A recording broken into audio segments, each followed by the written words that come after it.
Hey, Captain Scott here. Thanks for coming by Head First Fishing. Make sure you hit that subscribe button for us and check out all of our great content videos. Today I want to talk to you a little bit about flounder fishing. Springtime is an awesome time to go out there and target these fish. They range all throughout the mid-Atlantic and all the way down to the Gulf of Mexico and on our coast. And strategies are a little bit different from region to region, but what we do down here works very well at putting a lot of these tasty fish in the box. And it's not too hard to do. This time of year they're coming in from offshore after their spawn. They've been staging up in passes. They're sitting in edges and they're coming through some of the residential canals, and they're on a lot of your trout flats right now. Great time of year to catch big trout, and a lot of your bycatch is going to be flounder. So if you take a little bit of time, you go target these fish, you're going to throw some great meat in the cooler as well.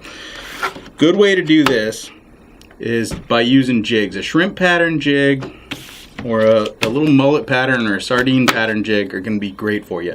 1/4 ounce jig head and a little gulp bait with that shrimp gulp alive, and the natural, the new penny, or the white are awesome lures to use out there for these guys. And typically when I'm targeting flounder, as opposed to trying to catch them as bycatch when I'm trout or snook fishing, I'm looking at edges.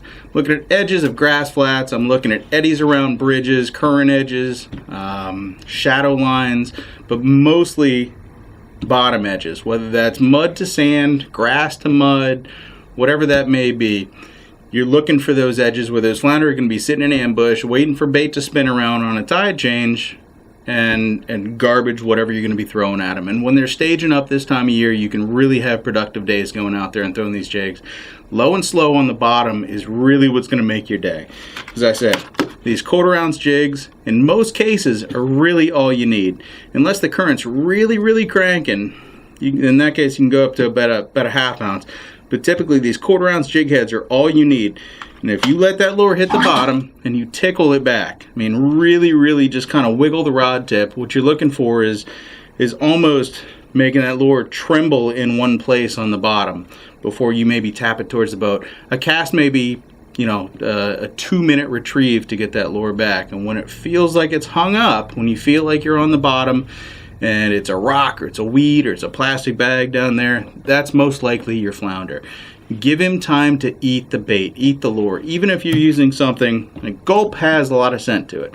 It's almost as, in some cases it's better than a natural bait. They will eat this. A redfish, a snook, a trout will eat this lure.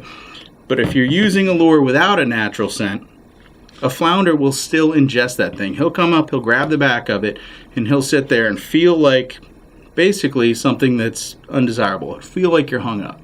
Give it time to develop.